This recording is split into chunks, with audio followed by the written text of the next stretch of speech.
there's been, I want to call it a debate, but I think unfortunately we haven't had a debate about it. But there's been this kind of background conversation in the United States since October 7th that criticizing Israel in any way is commensurate with anti-Semitism.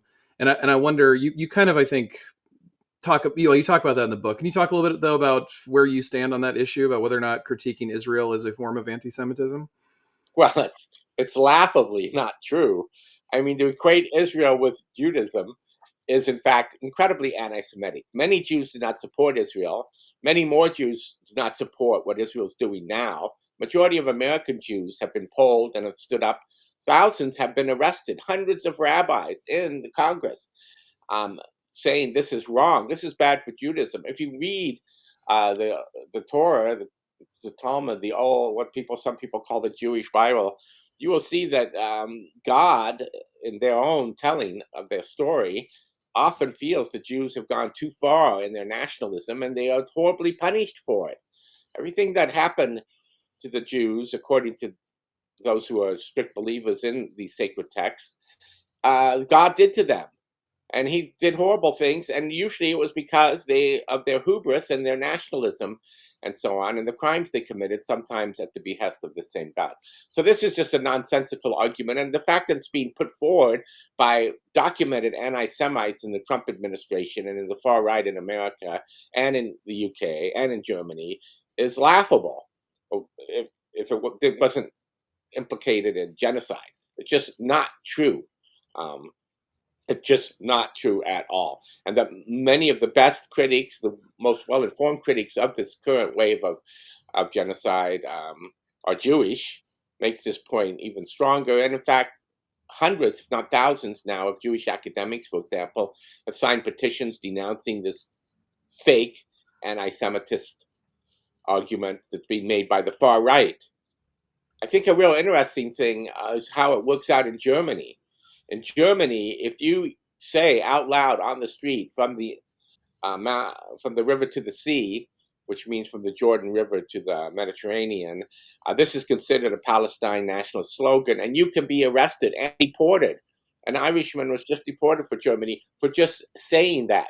Of course, it's also a slogan of the far right in Israel. The revisionist Zionists were behind this violence. So I don't know if they don't get in trouble for that. But actually what you see in Germany is Germany can be both anti-Semitic and claim to be fighting anti-Semitism with this myth that to criticize Israel is somehow anti-Semitic. Israel is not representative of Judaism. It's not the placeholder for Judaism. And perhaps at one time, I believe this, I might have been wrong, there was a progressive liberatory element to the establishment of the state of Israel with progressive Zionists and so on. This is not true anymore.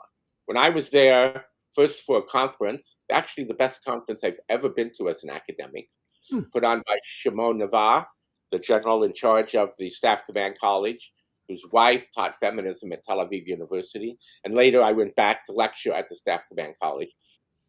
General Shimon Nava pointed out to me that they were losing the battle against hate, Jewish hate for the Arab people, for the Palestinian people. He introduced me to the first Orthodox general in the IDF, the Israeli Defense Force, and said soon they will run this. And there's many different types of Orthodox. Many people don't know that whole strands, like the Lubavitchers of Orthodoxy, Jewish Orthodoxy, are against the state of Israel. For in fact, those reasons I cited that are in their own sacred text. But many Orthodox do support the current expansionist state of Israel.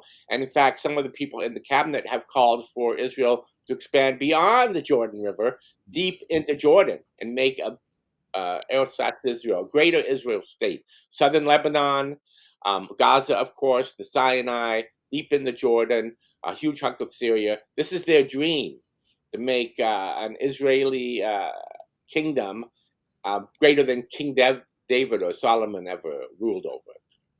And it's madness, of course. It's just pure madness.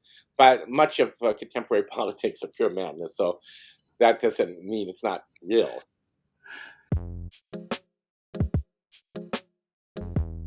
Hey Detoxers! Thanks for tuning in. You can find Disinfo Detox on YouTube and wherever you get your podcasts. Don't forget to like, follow, subscribe, and share. Every click helps grow the community and keeps those tech overlords happy. Detox complete.